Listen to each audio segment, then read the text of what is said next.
এই ম্যান 2013 সালের নার্স মুভিটি একটি সাইকোলজিক্যাল স্ল্যাশার থ্রিলার, যেখানে একজন নার্সের শান্ত এবং সেবামূলক পেশার আড়ালে লুকিয়ে আছে এক ভয়ঙ্কর, হিংস্র এবং বিকৃতি মানসিকতার প্রতিচ্ছবি।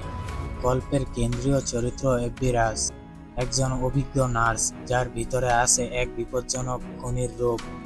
দিনের আলোয় সে একজন সদয় ও দায়িত্ববান সেবিকা, কিন্তু রাতে হয়ে ওঠে এক ঠান্ডা মাথার সিরিয়াল কিলার, যিনি বিশ্বাসঘাতক, লোভী কিংবা প্রতারক পুরুষদের নির্মমভাবে হত্যা করে। সিনেমাটি এক অন্ধকার জগতের খোলস উন্মোচন করে, যেখানে ভালোবাসা নেই, আছে শুধু প্রতিশোধ, বিকৃতি এবং মানসিক বিপর্যয়ের ভয়াবহ বহিঃপ্রকাশ। সিনেমার প্রথম দৃশ্যেই আমরা এব্বি রাজকে দেখি একটি বারে ঢুকতে। রাতের শহর, নরম আলো, গ্ল্যামার আর রহস্যের আবরণে মোড়া এক পরিপূর্ণ নারীর রূপে সে ধীরে ধীরে ঢুকে পড়ে পুরুষদের জগতে। বারে বসে থাকা একজন লোক যার স্ত্রী হাসপাতালে ভর্তি, এবং সে ইতিমধ্যেই তার স্ত্রীর অসুস্থতার সময়েও অন্য নারীর সঙ্গে সম্পর্ক গড়ে তুলছে। এবি লোকটিকে লক্ষ্য করে, তার সম্পর্কে পর্যবেক্ষণ করে এবং পরক্ষণেই মুগ্ধতার অভিনয় করে কথা বলতে শুরু করে। তারা একসাথে কিছু পান করে। পুরুষটি এব্বির সৌন্দর্যে বিমোহিত হয়ে পড়ে এবং কিছুক্ষণের মধ্যেই তারা উপরের বিল্ডিংয়ের ছাদে চলে যায়। এখানে ঘটনার মোড় ঘুরে যায়। নারী সুলভ কোমলতা হঠাৎই হিংস্রতার রূপ নেয়। এবি ছুরি বের করে লোকটির বক পাখিটি কেটে ফেলে আর তাকে ছাদ থেকে নিচে ফেলে দেয়। রক্তে ভেজা ঠান্ডা মুখে এবি নিচের দিকে তাকিয়ে থাকে। এরপর দৃশ্য কেটে যায়। পরদিন সকালে এবি হাসপাতালের পোশাকে ধীরে পায়ে হাঁটতে হাঁটতে এসে দাঁড়ায় তার কর্মস্থলে। পেশাদার একজন নার্স হিসেবে সে হাসপাতালের সিনিয়রদের কাছে খুব সম্মানিত। রোগীদের প্রতি তার ব্যবহার যতটা যত্নশীল, সহকর্মীদের মধ্যেও সে ততটাই জনপ্রিয়। এখানে পরিচয় করিয়ে দেওয়া হয় এক নতুন ইন্টার্ন নার্স, ড্যানি রজার্সের সঙ্গে। ড্যানি একজন নতুন আশাবাদী নার্স, সদ্য এই হাসপাতালে ইন্টার্নশিপ করতে এসেছে। এবি তার দায়িত্ব নেয় একজন সিনিয়র হিসেবে এবং শুরু থেকে তার প্রতি দারুণ আন্তরিকতা দেখায়। ধীরে ধীরে তাদের মধ্যে বন্ধুত্ব গড়ে ওঠে। ড্যানি প্রথমে কিছুটা দ্বিধায় থাকলেও এব্বির উষ্ণ ব্যবহার এবং সাহচর্যে সে স্বাচ্ছন্দ্য বোধ করতে শুরু করে। একদিন ড্যানি এবিকে তার পারিবারিক সমস্যা ও বয়ফ্রেন্ডের স্টিভ সম্পর্কে কিছু শেয়ার করে। এবি সব মনোযোগ দিয়ে শোনে, কিন্তু তার চোখে মুখে এক অদ্ভুত আগ্রহের ছাপ। তার মধ্যে যেন ড্যানির উপর এক ধরনের অধিকার বোধ জন্ম নিচ্ছে। সেদিন রাতে এবি ড্যানিকে ক্লাবে যাবার আমন্ত্রণ জানায়।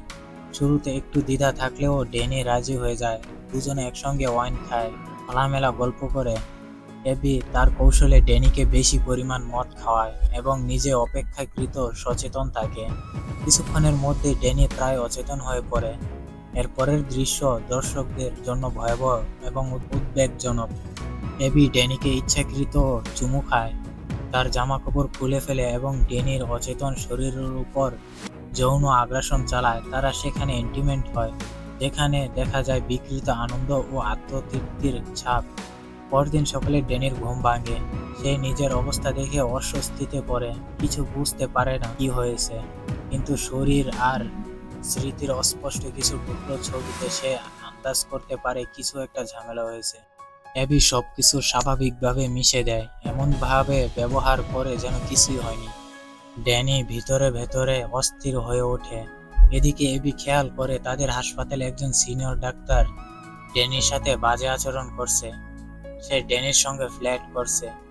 এবি তখন এগুলো দেখে সে যেন তার বিচার নিজের হাতেই করতে যায়।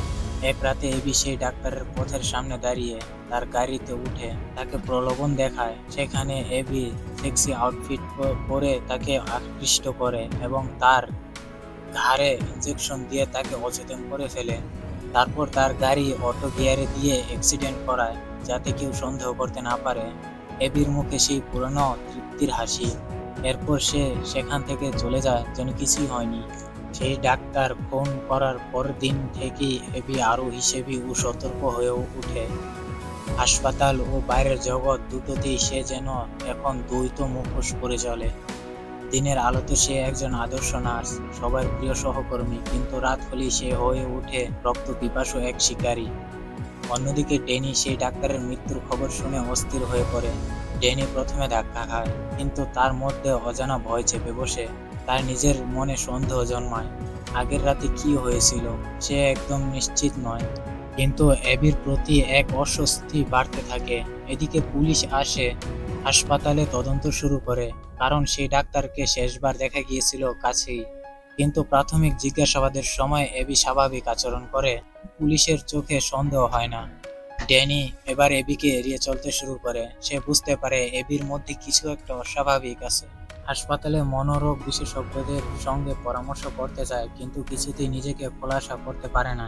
ড্যানি হাসপাতালের হেড ম্যানেজারকে সব খুলে বলতে থাকে, আর অ্যাবি তা দেখে ফেলে। অ্যাবির মুখের চেহারা তখন সম্পূর্ণ বদলে যায়। সে খুব ঠান্ডা প্ল্যান করে সেই ম্যানেজারকে হানি ট্র্যাপ করে। সে তাকে প্রলোভন দেখিয়ে একটি নির্জন কক্ষে নিয়ে যায়, আর তাকে সেখানে নির্মমভাবে হত্যা করে। আরও নিখুঁতভাবে সে ফোন করে এবং অফিসিয়ালি এটিকে কার্ডিয়াক আরেস্ট হিসেবে দেখায়। ড্যানি এখন অ্যাবিকে খোলাখুলি ভয় পেতে শুরু করে। হাসপাতালে তার কাগজপত্র পড়ে এবং তার ব্যক্তিগত তথ্য জেনে ফেলে। ড্যানি এবার নিজেই গোপনে অ্যাবির সম্পর্কে খোঁজ নিতে শুরু করে। সে অ্যাবির বাড়িতে যায় এবং সেখানে গিয়ে সে যেসব ছবি, চিঠিপত্র ও ব্যক্তিগত জিনিসপত্র দেখে তাতে সে অস্বস্তি হয়ে পড়ে।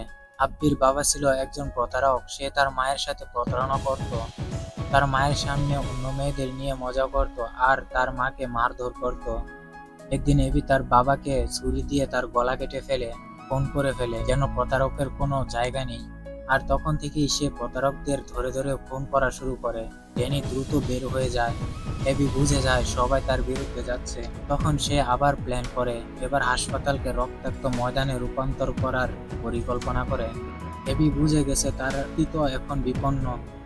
ড্যানি, হাসপাতাল কর্তৃপক্ষ, এমনকি নার্স বোর্ড সবাই তার বিপক্ষে যেতে শুরু করছে। তার বিকৃত মন এতদিন যা যা করেছে সেগুলোর সত্য ধীরে ধীরে সামনে চলে আসছে। ড্যানি পুলিশকে অ্যাবির সম্পর্কে সবকিছু বলে দেয়, আর পুলিশ হাসপাতালের দিকে রওনা হয়। তারপর ড্যানি হাসপাতালে ছুটে আসে, অ্যাবিকে খুঁজতে থাকে। এক পর্যায়ে খুঁজে পায়, তাকে জিজ্ঞাসা করে সে কেন এমনটা করছে, কিন্তু অ্যাবি তার কোনো কথার উত্তর দিতে চাচ্ছে না। এক পর্যায়ে দুজনের মধ্যে শুরু হয় ধস্তাধস্তি। অ্যাবি এখানেও নিখুঁত প্ল্যান করে রাখে। সে নিজেকে নির্দোষ দেখাতে দৌড়াতে থাকে আর বলতে থাকে ড্যানি পাগল হয়ে গেছে, সে আমাকে মারতে আসছে। এরপর সে নিচে হাসপাতালের মূল অংশে চলে আসে। অ্যাবি হাসপাতালের অ্যালার্ম সিস্টেম বন্ধ করে দেয়। চারদিকে হঠাৎ নীরবতা নেমে আসে এবং সেই নীরবতার মাঝেই শুরু হয় রক্তের খেলা। একজন ডাক্তারকে সে সিজার দিয়ে গলা কেটে ফেলে, আর যাকে সামনে পায় তাকে নির্মমভাবে হত্যা করতে থাকে। পেশেন্টদের কেউ কেউ চিৎকার করে, কেউ আবার ধোঁয়ায় শ্বাসরুদ্ধ হয়ে পড়ে। হাসপাতালটা যেন এক মৃত্যুপুরীতে পরিণত হয়। ড্যানি চারদিকে রক্ত আর মৃতদেহ দেখে হতভম্ব হয়ে যায়, কিন্তু সে ভয় পায় না, এগিয়ে যায় অ্যাবিকে থামাতে। সে জানে এবার না রুখে পারলে অ্যাবি আরও অনেক নির্দোষ মানুষকে হত্যা করবে। ড্যানি অ্যাবিকে খুঁজতে থাকে হাসপাতালের অন্ধকার করিডোরে। হঠাৎ করে অ্যাবি পিছন থেকে এসে তাকে আক্রমণ করে। তাদের মধ্যে তীব্র লড়াই শুরু হয়। একদিকে বিকৃত প্রেম, অন্যদিকে বাঁচার লড়াই। অ্যাবি বারবার বলে, তুমি আমার, আমি তোমার জন্যই সব করেছি, তুমি কেন আমাকে বিশ্বাস করলে না? ড্যানি কাঁদতে কাঁদতে বলে, তুমি পাগল, তুমি খুনি। তাদের মারামারি ছড়িয়ে পড়ে পুরো হাসপাতাল জুড়ে। সবকিছু যেন ভয় আর টানটান উত্তেজনার প্রতিচ্ছবি। অ্যাবি এক সময় ড্যানির প্রেমে টিবের গলায় ছুরিঘাত করে, কিন্তু তাতে সে মরে যায় না, কিন্তু গুরুতর আহত হয়। আর ড্যানি স্টিভের পাশে বসে, আর এই সুযোগেই অ্যাবি সেখান থেকে পালিয়ে যায়। অ্যাবি হাসপাতালের পেছনের গেট দিয়ে বেরোনোর সময় তাকে একজন সিভিল ড্রেস পরা পুলিশ এসে ধরে, কিন্তু সেখানে একজন ছেলে দৃশ্যটা দূর থেকে দেখে ভাবছিল কোনো ছিনতাইকারী হয়তো। সে পেছন থেকে পুলিশের মাথায় আঘাত করে, আর পুলিশ সেখানেই মারা যায়। আর অ্যাবি তাকে ধন্যবাদ বলে সেখান থেকে চলে যায়। শেষ দৃশ্যে দেখা যায় একটি নতুন হাসপাতালে একজন নতুন নার্স এসেছে, যার ঠোঁটে লাল লিপস্টিক, মডার্ন ফ্যাশনে। সে আর কেউ নয়, অ্যাবি। সে আবার নতুন হাসপাতালে এসেছে, আবারও সেই একই কাজ করতে।